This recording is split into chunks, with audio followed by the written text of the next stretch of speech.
So, good evening to everybody. Very glad to welcome you to this retreat we have over this weekend.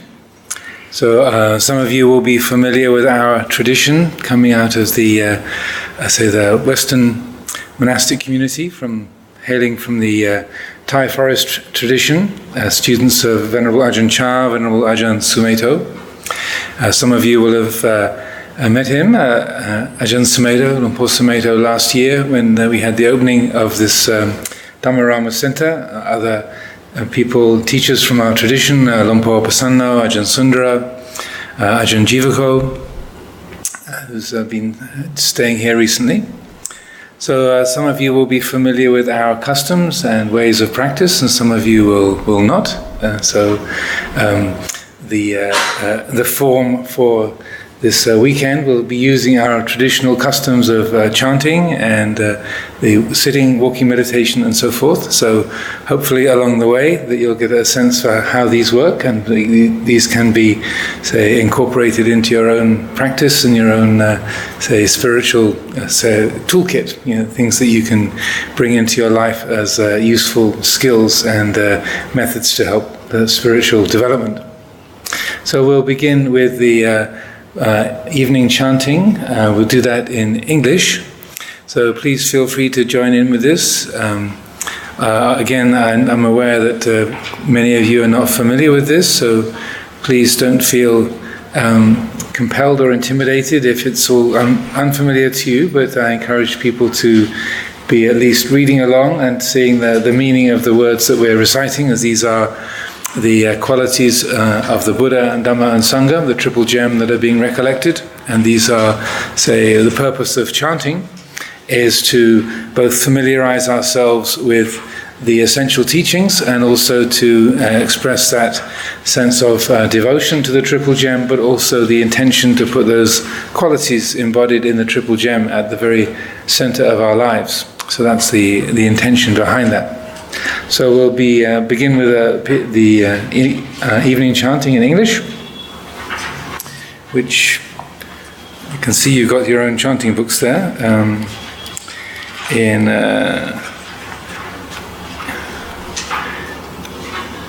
this chanting book, I think it begins on page, 19, is it? Page 17 in the English, and so do follow along as best you can. If it's not easy for you, then just do the best you can, and please don't try to create anxiety or discomfort on account of that.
To the Blessed One, the Lord, who fully attained perfect enlightenment, to the teaching which he expounded so well, and to the Blessed One's disciples who have practiced well, to these the Buddha, the Dhamma, and the Sangha, We render with offerings our rightful homage.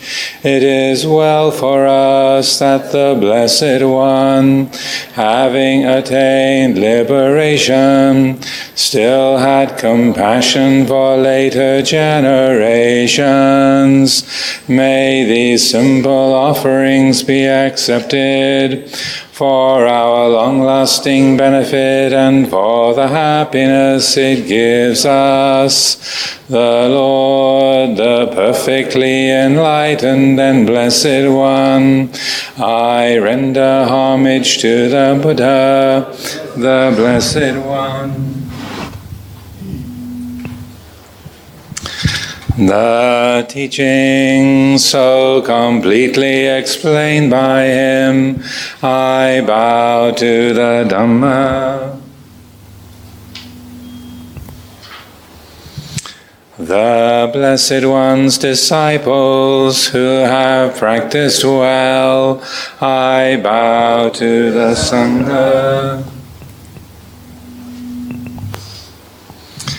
Now let us pay preliminary homage to the Buddha, homage to the blessed, noble, and perfectly enlightened One, homage to the blessed, noble, and perfectly enlightened One, homage to the blessed, noble, and perfectly enlightened One. Now let us chant the recollection of the Buddha. A good word of the Blessed One's reputation has spread as follows. He, the Blessed One, is indeed the Pure One, the perfectly enlightened One. He is impeccable in conduct and understanding, the accomplished One, the knower of the worlds. He trains perfectly those who wish to be trained. He is teacher of gods and humans. He is awake and holy. Now let us chant the supreme praise of the Buddha. The Buddha, the truly worthy One, endowed with such excellent qualities, whose being is composed of purity and caution. He has enlightened the wise like the sun, awakening the lotus. I bow my head to that peaceful chief of conquerors, the Buddha who is the safe, secure refuge of all beings. As the first object of recollection, I venerate him with bowed head. I am indeed the Buddha's servant. The Buddha is my Lord and guide. The Buddha is sorrow's destroyer, who bestows blessings on me. To the Buddha I dedicate this body and life, and in devotion I will walk the Buddha's path of awakening. For me there is no other refuge. The Buddha is my excellent refuge. By the utterance of this truth, may I grow in the Master's way. By my devotion to the Buddha and the blessing of this practice, by its power, may all obstacles be overcome. By body, speech, or mind, for whatever action I have committed towards the Buddha, may my acknowledgement of fault be accepted, that in future there may be restraint regarding the Buddha.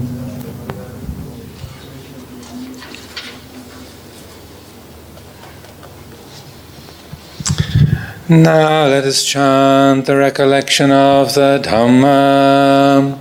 The Dhamma is well expounded by the Blessed One, apparent here and now, timeless, encouraging investigation, leading inwards, to be experienced individually by the wise.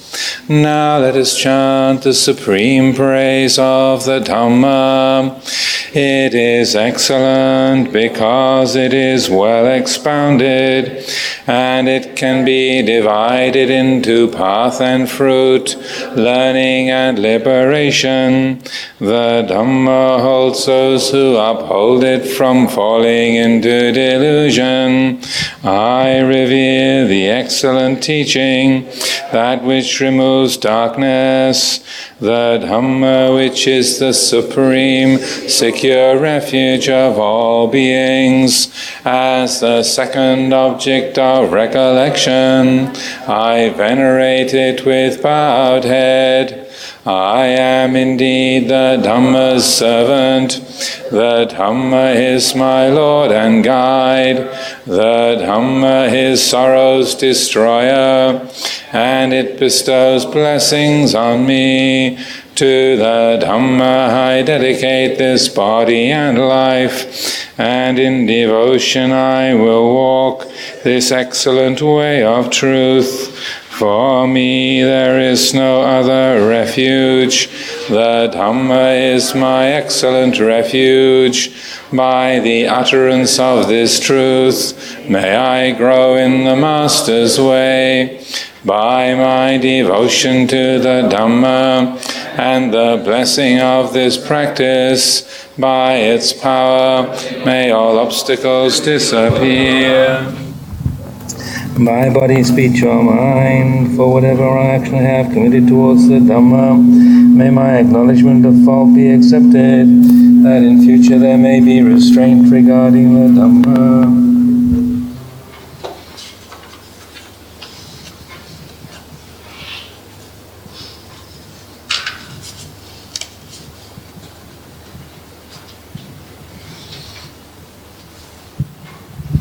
Now let us chant the recollection of the Sangha. They are the Blessed One's disciples who have practiced well, who have practiced directly, who have practiced insightfully, those who practice with integrity. That is the 4 pairs, the 8 kinds of noble beings. These are the Blessed One's disciples. Such ones are worthy of gifts, worthy of hospitality, worthy of offerings, worthy of respect. They give occasion for incomparable goodness to arise in the world. Now let us chant the supreme praise of the Sangha. Born of the Dhamma, that Sangha which has practiced well, the field of the Sangha formed of 8 kinds of noble beings, guided in body and mind by excellent morality and virtue. I revere that assembly of noble beings, perfected in purity, the Sangha which is the supreme, secure refuge of all beings. As the third object of recollection, I venerate it with bowed head. I am indeed the Sangha's servant. The Sangha is my Lord and guide. The Sangha is sorrow's destroyer, and it bestows blessings on me. To the Sangha I dedicate this body and life, and in devotion I will walk the well-practiced way of the Sangha.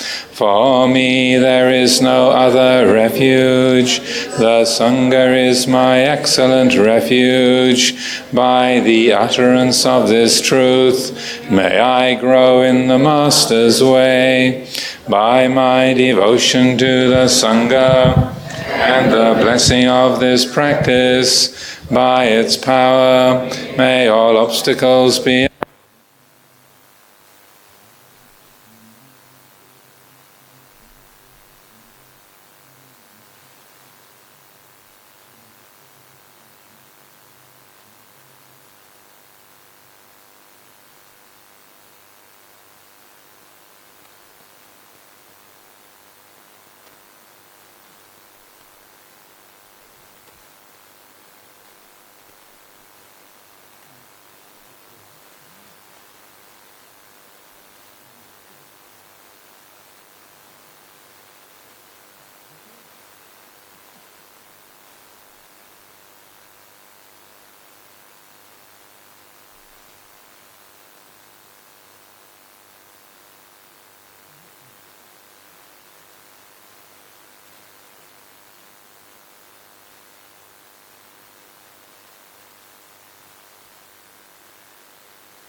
leave the lights down.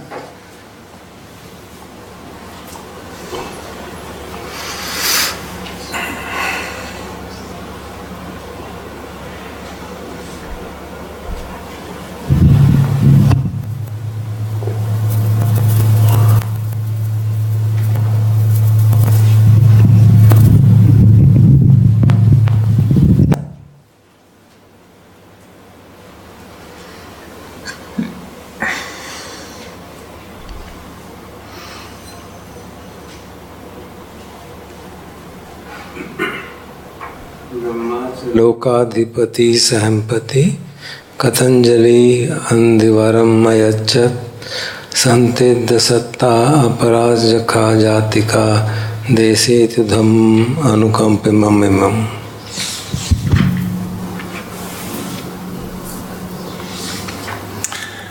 Namo tassa bhagavato arahato samma sambuddhassa.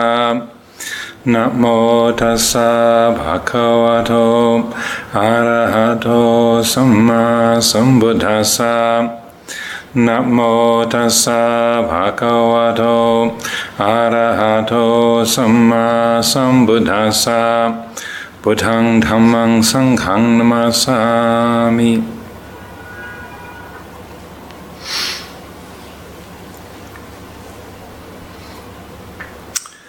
As I said, I'm very happy to be here at Dhammārāma. I was invited to lead a short meditation retreat about a year and a half ago in December of 2017, and the group had rented a premises on the edge of Delhi in a health center, and so it's very wonderful that you have your own place now here in Delhi itself, and that seeing how things are developing here is very pleasing, very delightful. One of the things I always like to emphasize at the beginning of a retreat, a session like this, is a particular principle that was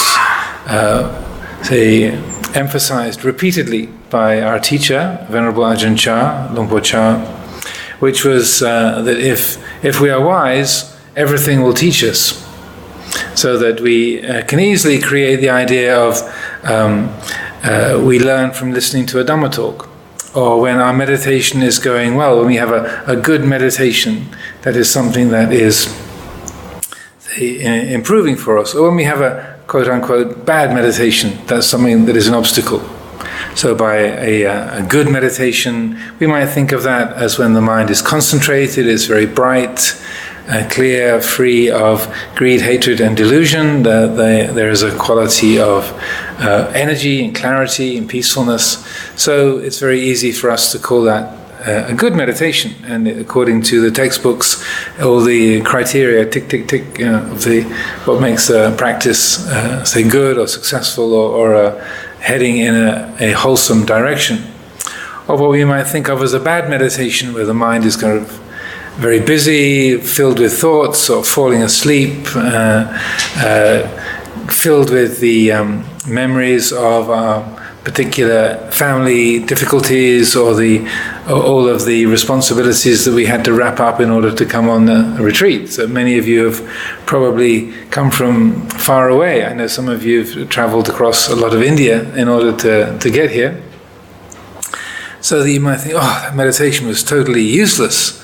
I was just filled with the family and remembering the travels and all my list of things to do, and I was all over the place. And when I wasn't all over the place, I was just struggling to stay awake. It's a terrible meditation.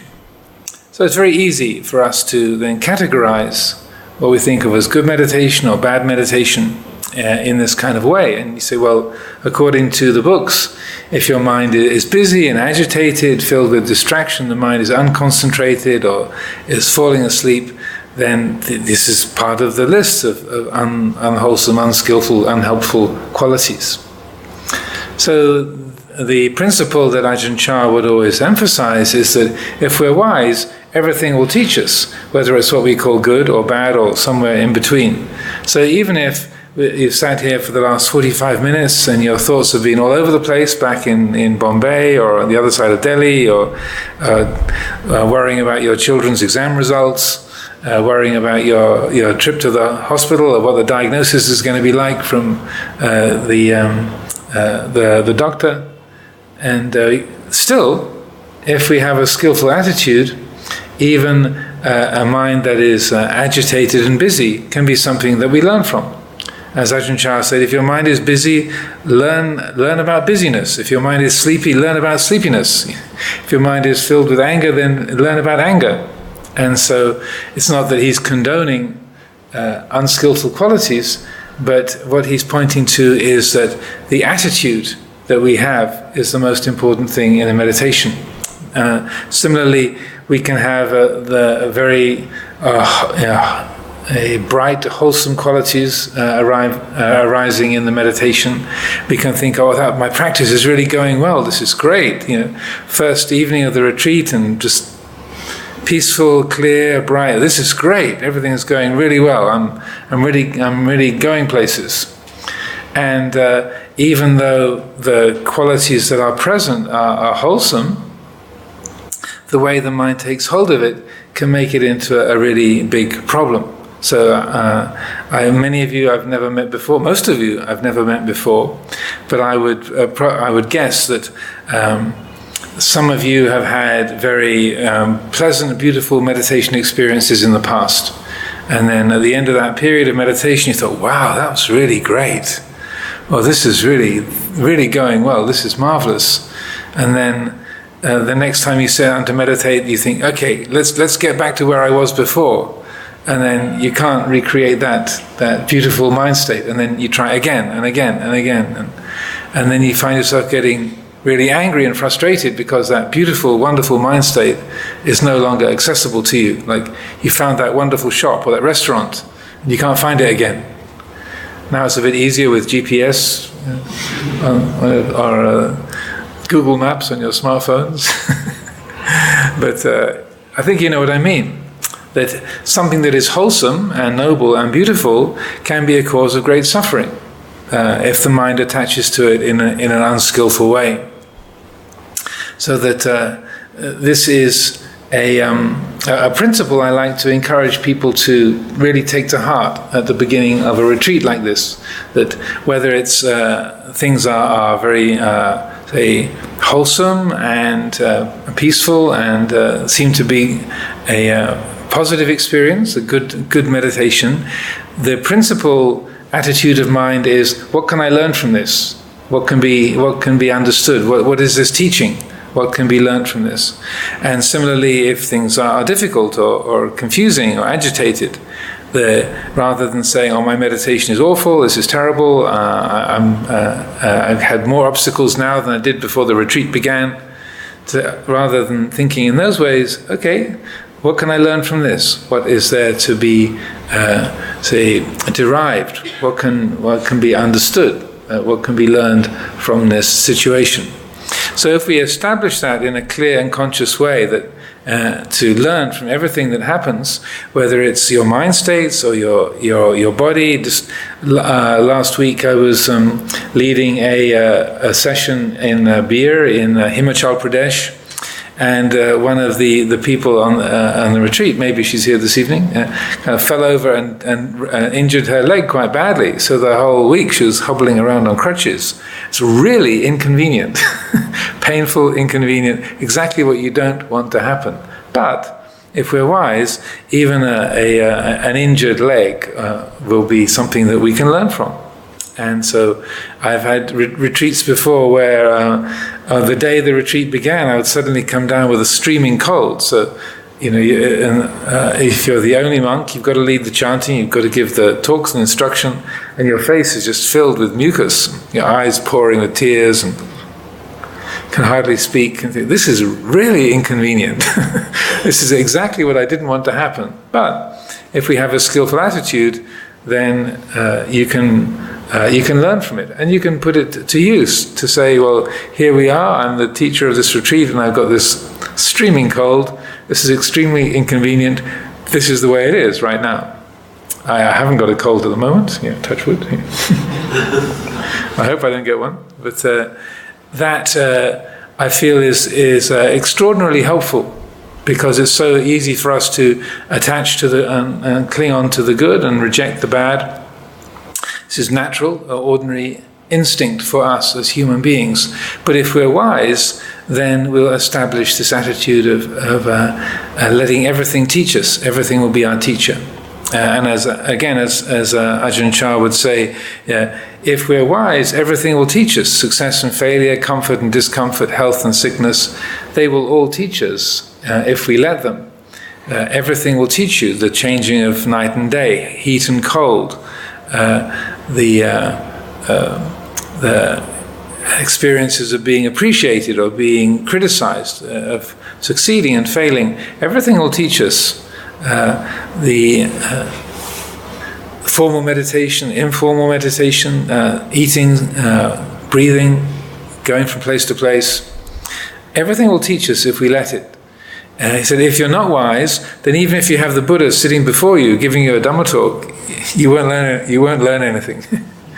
Because you're already filled up with your own opinions, your own fears and desires and attitudes. So I strongly encourage this to establish this attitude at the beginning of a retreat, and to be, say, not swept along by our habits of thinking, but to develop that sense of being ready to learn from whatever is happening, and to see when we apply that attitude, when we ask that question, what can be learned from this? What is this teaching? Then to see what arises from that. So, like for example, if you twist your ankle and you're hobbling around on crutches, then to see what does one learn from that? Well, the fact that one is not the owner of the body, rupang anatta. The body is not self. The body is not something that is under personal control. It's right there. Rupang anicang. The body is impermanent. It was comfortable and functional, and now it's not functional. So those immediate reflections on anicca, on anatta, and dukkha. The body is unsatisfactory. Yes, you've got a twisted ankle. You can't walk easily. Can't get up and down stairs. Therefore, dukkha, inconvenient, unsatisfactory. When we are applying our effort in meditation, then also I feel that the question of attitude is extremely important. So many of us have been engaged in meditation practice for a number of years. Some of you might be quite new to meditation. Others of you maybe been practicing meditation for 10, 20, 30 years, 40 years. Maybe more. But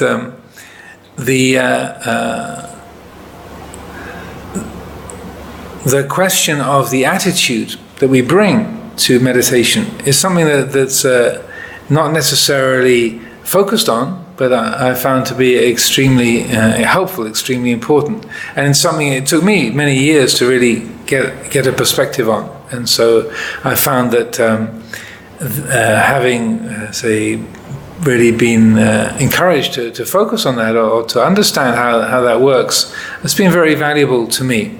And so that when I was a young monk, I started out when I was 21 as a novice, and I was very keen and very zealous and trying to do the best I could to live in a good way as a monk, and to train myself to follow all of the aspects of the monastic life, the Vinaya discipline, the principles of a community life, and also making effort in meditation. And so I was very keen, very focused, very energetic. But what I found after about 7 or 8 years was that there was this kind of attitude that was filling my mind was, I've got to, I should, I must. around the meditation, around my life, around my training as a monk. And so I don't know if you've ever been at an airport or a train station. You've got a luggage trolley and you've got like 6 suitcases all piled up, and it's hard to balance everything. It's hard to push it. Things are all sort of falling off, and it's kind of overloaded. Or just trying to, even if you haven't got a car, just trying to carry 4 or 5 suitcases at once. It's like you can't manage it. There's too much of a burden. Everything is too kind of, say, clumsy and overweight. You're kind of overfilled. So I found that in all the effort that I was making, there was this, I should practice all of the ascetic disciplines of a monk. I was, at this point, I had taken on the discipline of not lying down to sleep, so I didn't lie down for 3 years. I was the super strict vegetarian, so I was very careful about the food that I ate and followed these various disciplines around what I should and shouldn't eat, could or couldn't eat. I was trying to be doing every job that I was asked to do in the monastery. Anything anybody did, I would say, okay, I can do that.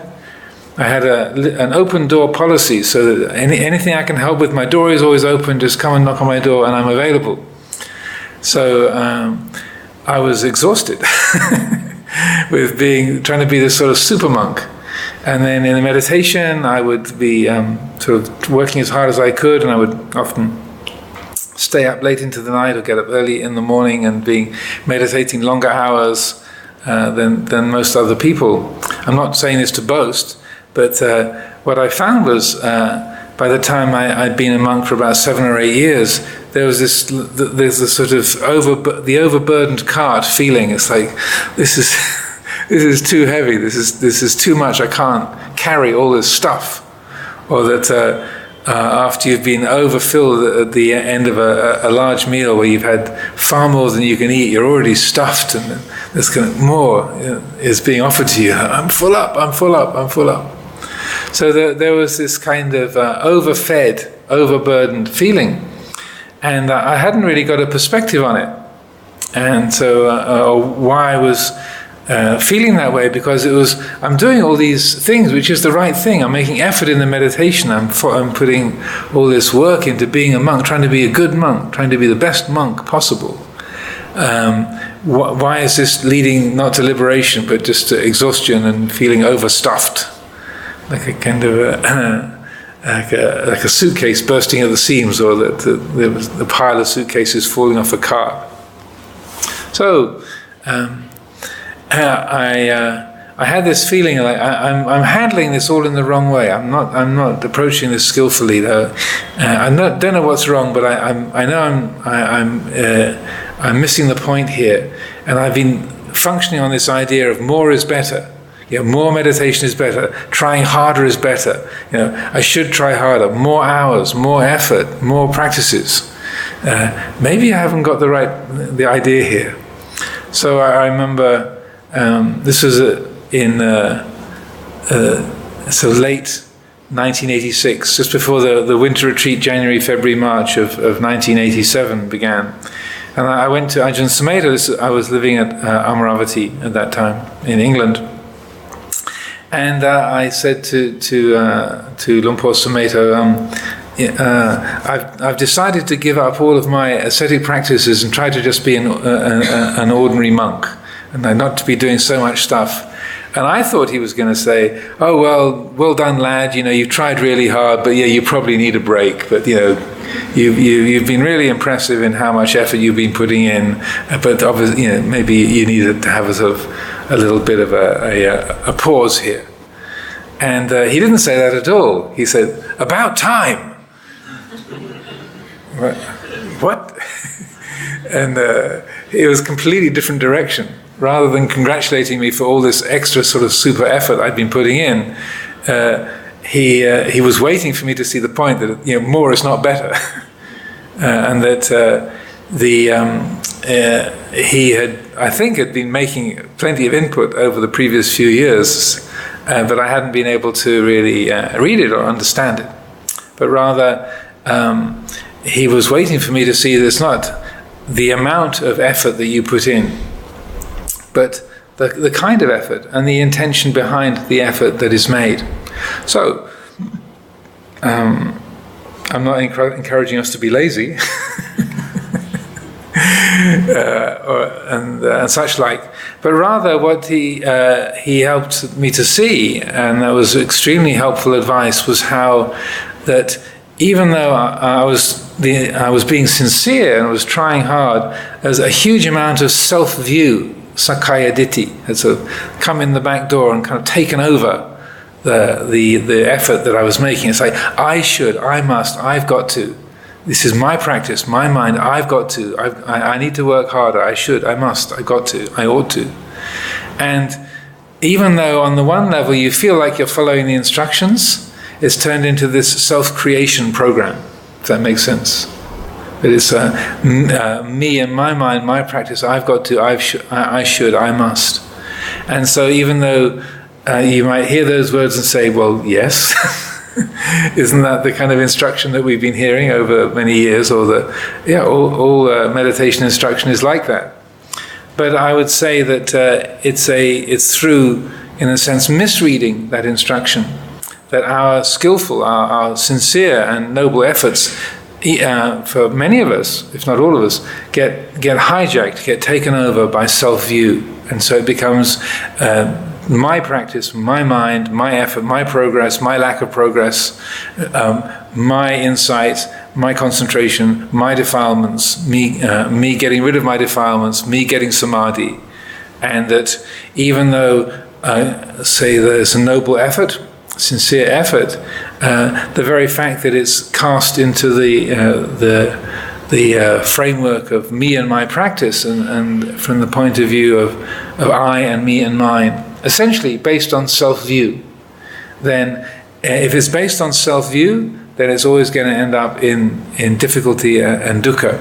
And so as I had that very powerful conversation with Lumpur Sumedho at that time, I began to remember or recollect a lot of things he'd been saying over the previous few years, which is, if you start off with ignorance, you'll end up with dukkha, with suffering. If you start off with awareness, with vijja, then you end up with nibbana.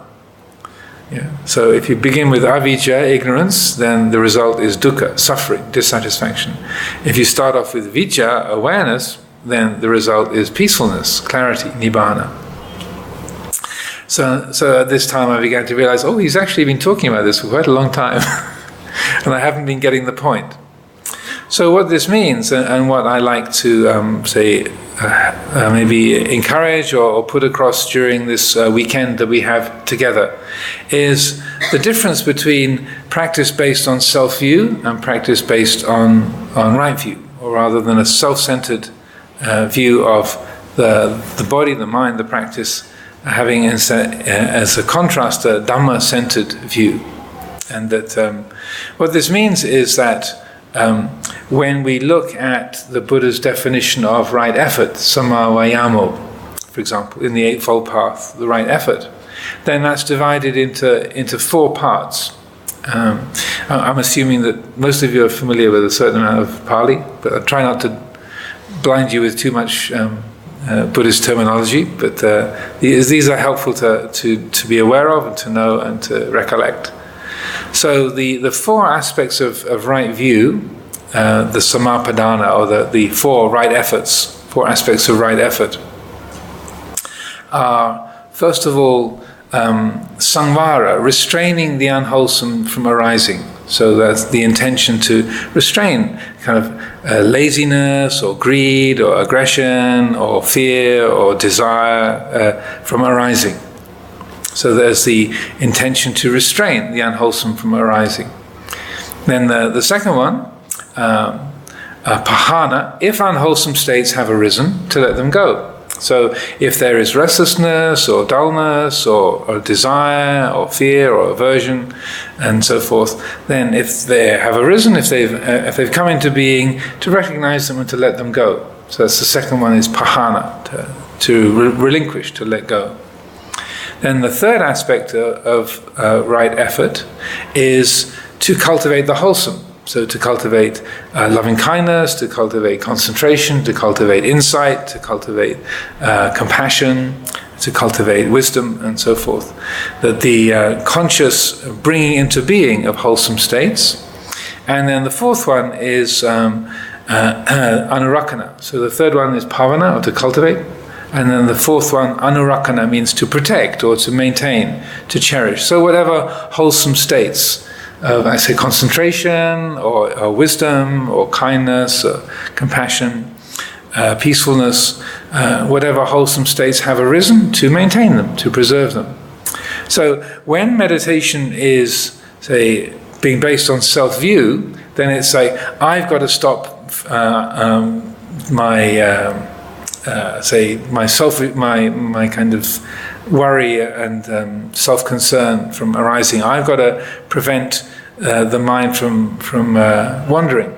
I've got to get rid of my distracted thoughts. I've got to get rid of my defilements. If the mind is chattering and wandering and thinking about the past and future, I've got to wipe those thoughts out. My chattering mind, my unruly emotions, I've got to get rid of those. I've got to get rid of my defilements. I've got to get concentration. I've got to get insight. I've got to get absorption. I've got to get loving kindness. And if I've got those, I've got to keep them. So all of that, it sounds, as I say those words, you might be feeling like, yes, that's normal instruction, of course. That's what we're supposed to be doing. But if you listen carefully, it's like, I've got to prevent these unwholesome things arising. I've got to get rid of the chattering mind. I've got to get rid of my unruly emotions. I've got to become concentrated. I have to develop jhana. I need to develop insight. I've got to attain stream entry. I've got to get enlightened. It's all I and me and mine. All that's so that those efforts are being taken over. They're being sort of like a computer virus has sort of come in and taken over your hard drive. You know, you've got a Trojan that's come in and taken over your machine. You got infected by a virus that's taken over your system. So if we can recognize those habits of self-centered thinking, and recognize it's not me and my practice, or me getting rid of my defilements, or me becoming concentrated, me becoming enlightened, me realizing stream entry, but rather to see how that quality of right effort can be developed completely free of self-view. That there can be the recognition of it's skillful to restrain the unwholesome from arising.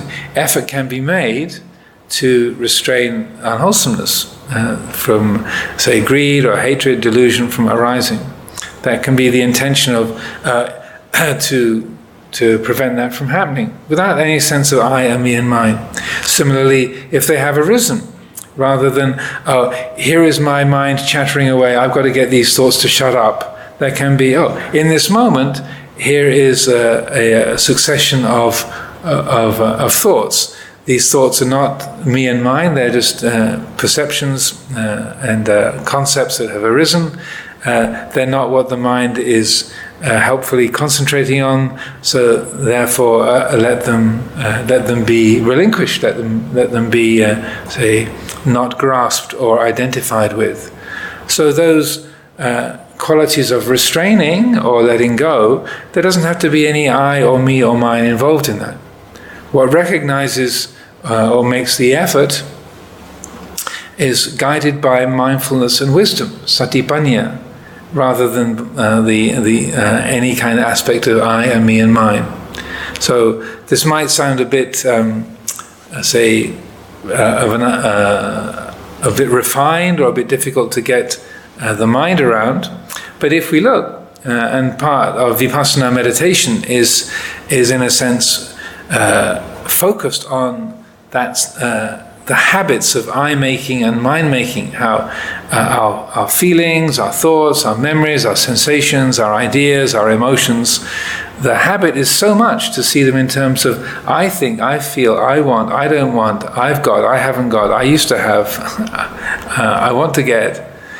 It's challenging those habits of I-making and mind-making, and saying, well, when I say I'm angry, actually, if it's looked at closely with the eye of wisdom, then in this moment there's an angry feeling arising. If it's explored, and we apply vipassana meditation and challenge that sense of owning, well, there isn't really an owner. There's just the experience of the quality of awareness, knowing an angry feeling.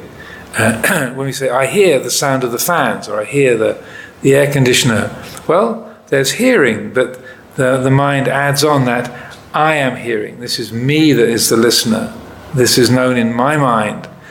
That if it's explored, if we use the practice of insight meditation to investigate that, to look at that closely, then we see, well, there's hearing, there's knowing, but there isn't really a hearer or a knower. There's no I that is the one that is the doer, the experiencer. There's no me that is the owner of sound or feeling or thought or emotion.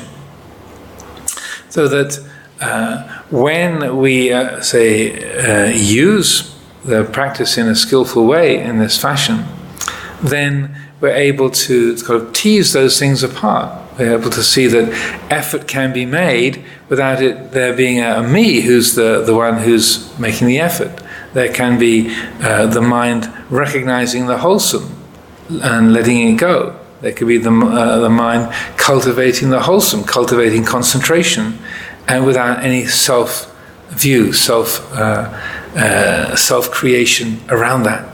So, for example, rather than I've got to get concentrated, I need to focus on the breath, I'm doing walking meditation, I need to keep my mind on my footsteps, I'm wondering, I've got to get back to the breath, I've got to get back to the meditation object, or I'm uncomfortable, I hate this pain, I've got to get rid of it, oh, I shouldn't be hating this pain, I should have loving kindness for this pain, etc., etc. That just to notice, oh, look at that, all of that I-making and mind-making, ahankara, mamankara. That's, the mind is casting that all in this sort of framework of self-view. And there's this encouragement to look at that differently, rather than I've got to get concentrated, I need to focus on the breath. Right? Well, the body is breathing. Let there be the focus of attention on the breath. And then there's the noticing of distraction. Oh, the mind has got caught up with a train of thought. That's not the intention or the work that's being attended to in this moment. If it's a distracted thought, it's not the breath. Therefore, let that distracting thought be relinquished, let go of, and let the mind come back to the breathing once again. So rather than me getting distracted and me getting back to the meditation object, awareness recognizes distraction. And awareness also initiates that letting go, that relinquishment, and then brings the attention, makes the effort to bring the attention back to the present moment, say to the feeling of the breath as a meditation object. So that that effort is being made, but it's not an effort driven by I and me and mine. It's not driven by self-view. And similarly, that when that concentration or wisdom, awareness is established, rather than, oh, my mind is really quiet, I've got to hang on to this, or this is really good, I need to sustain this. It can be similarly recognizing, oh, the mind is bright, the mind is clear, let there be the effort for this to be sustained. This is I say a wholesome quality, this is beneficial, so let the mind attend to this and focus on this, sustain this. So I hope you can get a sense for the contrast between the two, because this is what I found an incredibly helpful distinction to make it in a meditation, so that as long as the mind is guided by the desire to become or the desire to get rid of, then that will always lead to, even if we're putting in a lot of effort, like I was all those years ago, sort of ridiculous quantities of effort, that will only lead to, say, eventually to difficulty, to frustration, and to that disappointment in the practice. It won't lead to liberation, it won't lead to a genuine clarity and freedom of the heart. But if we can distinguish, can, in a sense, get to recognize the difference of quality between those two. On the one hand, effort that's driven by self-view and craving, what we call the desire to become, bhava-tanha, or the desire to get rid of, vibhava-tanha, that's always going to lead towards more difficulty, more dukkha, more suffering. Or if there's effort that's driven by wisdom, by awareness, by mindfulness and wisdom, satipanya, then there's a recognition that, if the mind is guided, is steered in that way, then it genuinely leads to peacefulness, to clarity and to ease. If we can recognize those two and the distinction between them, then all the effort that we make, the sincere commitment that we have to working with our mind, our life, and guiding our life towards more wholesome, beneficial qualities, beneficial for ourselves and others, then that's an enormous blessing. The trouble is that they look really like each other, and the example I often give is like the left hand and the right hand. That the desire to become, and the desire to get rid of can be like the left hand, and the practice of right effort, the letting go of the unwholesome, the cultivation of the wholesome, looks like the right hand. So in one respect they're identical, they're exactly like each other, but in another respect they're opposites. So that's one of the difficulties with the practice, is that we don't recognize that distinction. And so if any of you have read Lumpur Sumedho's books or listened to his Dhamma talks over the years, you'll have heard these words, bhava-tanha, vibhava-tanha, the desire to become, the desire to get rid of, over and over and over and over and over again, because of, the usefulness, the great blessings that come from being able to recognize that, to know that, and to free the heart from those habits. And instead, it's not a matter of not making effort or just sort of becoming passive or not giving our life a direction. But the direction that our life is given is guided by mindfulness and wisdom, rather than me trying to get something good and get rid of the things that are bad. So I hope that makes sense. And so during this weekend, hopefully we'll be able to explore this particular area in a direct and effective way. And part of that process is how we recognize what the mind is doing. So oftentimes meditation, the emphasis is just have your attention on the object. Don't let any kind of thought, any conceptual thought get near it. You just focus on the object, on the feeling of the breath or the feeling of the footsteps touching the ground. That's the meditation, is just be focused on that. And any kind of thought is a distraction. Don't let any kind of concept or words in your mind get near it. Just focus, focus, focus, focus, focus, focus. And that can be, a useful discipline in meditation, to have that singleness of attention. But one of the supportive qualities that helps the mind to be one-pointed and focused on in a skillful way is what we call wise reflection. It's like that kind of quality of overseeing wisdom that says, well, what's going on here, or what's driving this, or what's the result of this? How is this working? So that this quality of wise reflection, again, if you've read many of Lumpur Cha, Lumpur Sumedho's teachings, or you listen to them, then you'll be familiar with the emphasis that there is on this quality of reflection. So it's, in a sense, that overseeing intelligence, or the aspect of the mind that can recognize the patterns of what's going on, so the attitude that's there, or the relation of cause and effect that is there.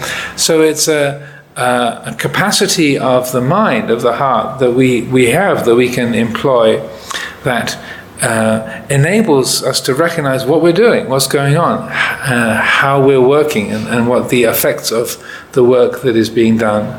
So that it's wise reflection that is the quality that recognizes, that this, I started off, I heard what Ajahn Amaro was saying, I thought that sounds a really good idea. Okay, now let's put effort into meditation without me being involved. Okay, right, great idea, fantastic, let's do that. And then after 5 minutes, this is great. So there's the letting go of the unwholesome and the intention to focus, and without a sense of self. This is great. I've really got it now. Now I've really got the hang of this. At last I'm really going places. So that for a few minutes there was that clarity of the mind being guided free of self-view, but then again it snuck in the other back door. And I'm really going places. Finally, I understand. This is great. I've got it now. And there's an I who's got it, or an I who's going places, and an I who's finally practicing correctly. So the quality of wise reflection is, look at that. Isn't that interesting that suddenly there's a me who's got it right, or a me who's got the hang of it, or me who's going places, or... and so that it's noticing that, and then guiding that. Okay, we'll let go of that too. That's that's bhava tanha,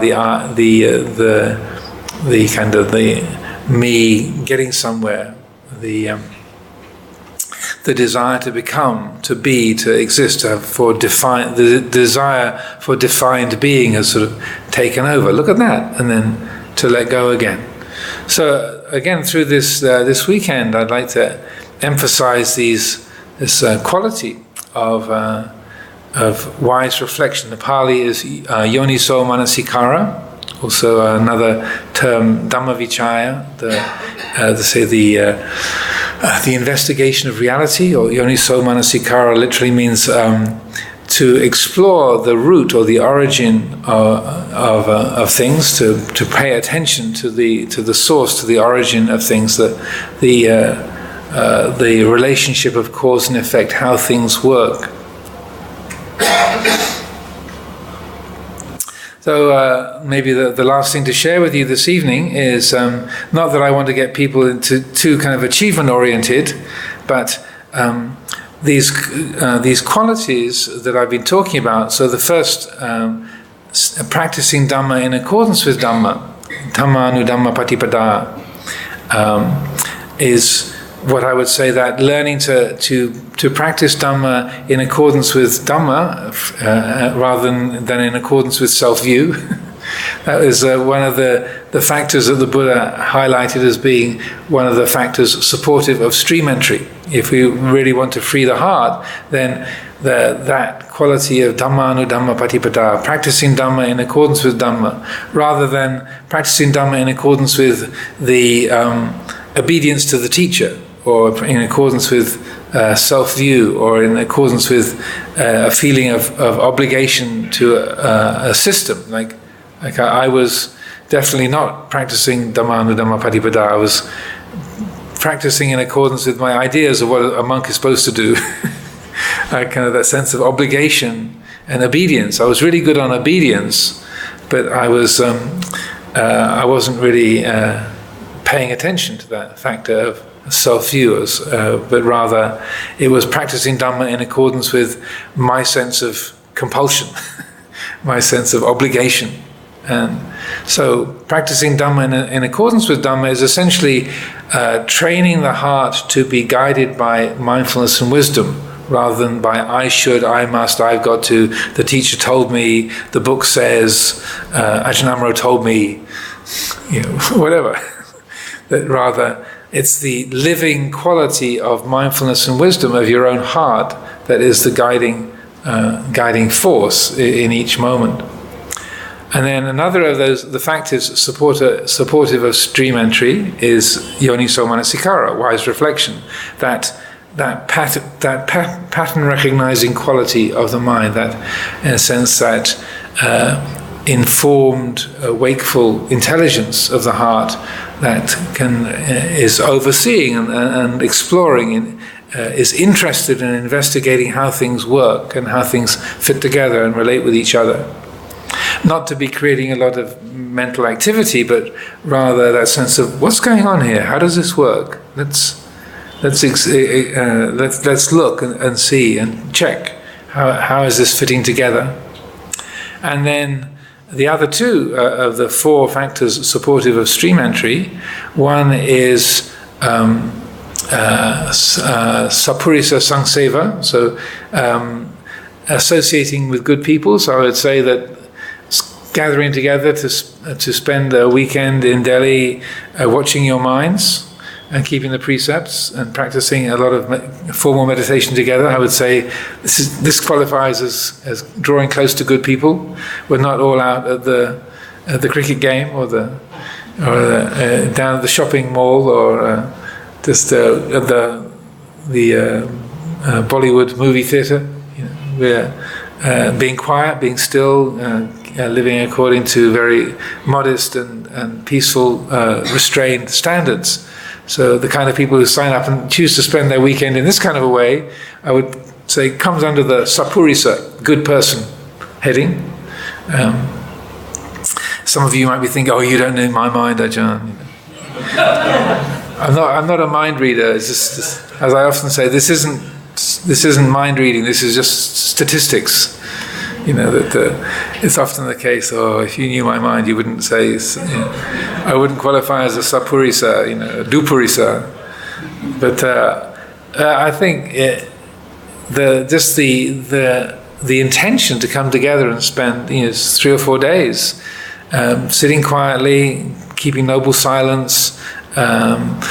Practicing a lot of meditation, that's a big gesture of restraint, commitment, focus on you're doing this in order to develop spiritual qualities, to develop your life in a skillful way. That's not insignificant. I remember many years ago, one of the early retreats we had as a community at Chithurst Monastery, and I think Ajahn Sumedho could detect there was a bit of negativity in the room, people feeling a bit sort of, I'm so awful, I'm so confused, my mind is so busy, I'm really all over the place. And we'd been on retreat for about a week, and he said, I think that because I think he just detected the sense of kind of agitation or people being self-critical about themselves. He said, this is really wonderful. There's 25 people gathered here and nobody has tried to kill anybody else. Fantastic! Let alone succeeded in killing anybody else. This is great. Not everybody in the world can say this. None of you have stolen anything. This is marvelous. You should be proud of yourselves. And you're celibate. This is amazing. 25 young people, mostly young, men and women, monks and nuns, lay people all together and packed into this little shrine room. It was much smaller, about a third of the size of this room. This is amazing. A whole week together, and none of you have fallen in love and run off with each other. Fantastic. Well done. Good job. And you could actually sort of feel our mood. So, oh yeah, right, that's true. Yeah, well done us. This is, actually, that's not bad, really. And so that I think we can, not that we're trying to make ourselves inflated, but we can lose sight of the nobility and the wholesome qualities of what we're endeavoring to do. This is not what most people are doing with their weekends. Maybe in India it's different, but certainly I suspect this is, most people are having a much more unrestrained and non-spiritual time for the way they choose to spend their hours over a weekend. And then the fourth of the factors of supportive of stream entry, sadhamma savana, like listening to the good Dhamma. So I'm not inflating my own words of saying is like the good Dhamma, but just presenting Dhamma teachings. So and this is supportive of genuine liberation of the heart, is being drawing close to good people, listening to the teachings, the use of wise reflection, and practicing in accordance with Dhamma. That these are the 4 factors supportive of stream entry. So I would say that these ingredients are here, and particularly the last 2 of those.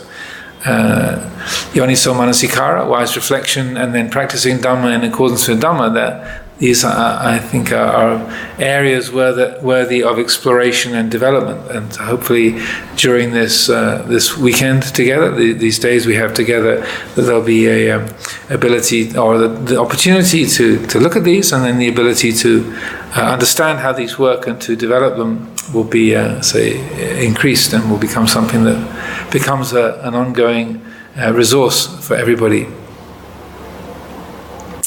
So these are a few thoughts, reflections for this evening. Many of you have come from far away, even if you didn't come from Chennai or from Mumbai, or even getting across Delhi might have been like, flying from Mumbai would have been much easier.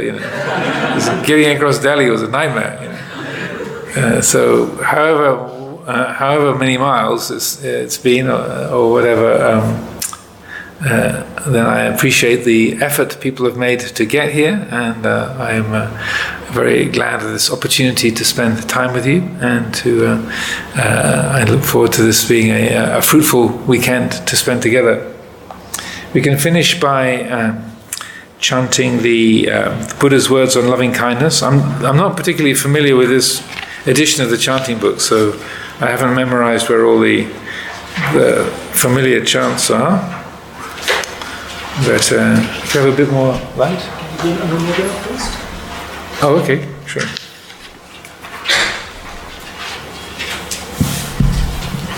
Annamayan Dhammakathaaya sadhukaram dadamase sadhu sadhu sadhu anumodam.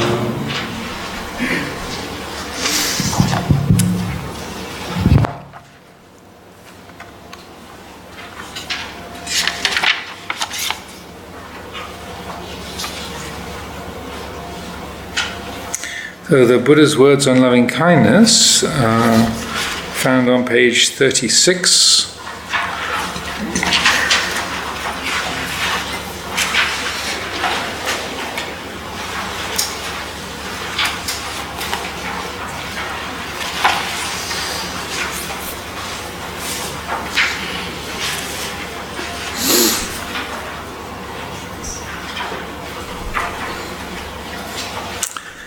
This is what should be done by one who is skilled in goodness and who knows the path of peace. Let them be able and upright, straightforward and gentle in speech, humble and not conceited, contented and easily satisfied, unburdened with duties and frugal in their ways, peaceful and calm and wise and skillful, not proud and demanding in nature. Let them not do the slightest thing that the wise would later reprove, wishing in gladness and in safety, may all beings be at ease, whatever living beings there may be, whether they are weak or strong, omitting none, the great or the mighty, medium, short or small, the seen and the unseen, those living near and far away, those born and to be born, may all beings be at ease. Let none deceive another, or despise any being in any state. Let none through anger or ill will wish harm upon another, even as a mother protects with her life her child, her only child. So with a boundless heart should one cherish all living beings, radiating kindness over the entire world, spreading upwards to the skies and downwards to the depths, outwards and unbounded, free from hatred and ill will, whether standing or walking, seated or lying down, free from drowsiness. One should sustain this recollection. This is said to be the sublime abiding, by not holding to fixed views, the pure-hearted one, having clarity of vision, being freed from all sense desires, is not born again into this world.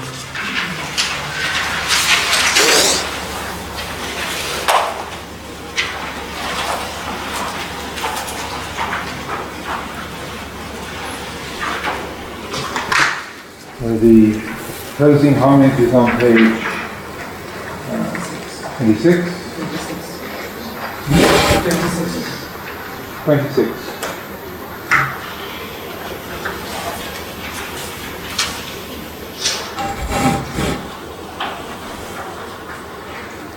The Lord, the perfectly enlightened and blessed one, I render homage to the Buddha, the Blessed One.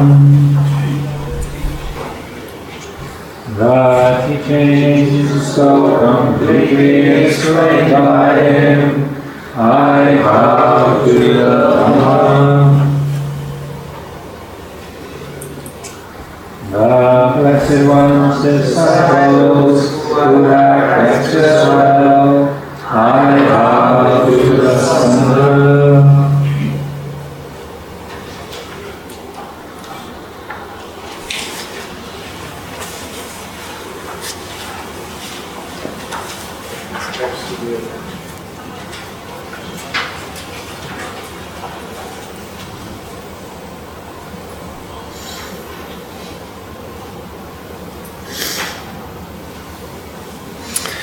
So I hope you all rest well, and look forward to seeing you all 5 in the morning, is it? 5?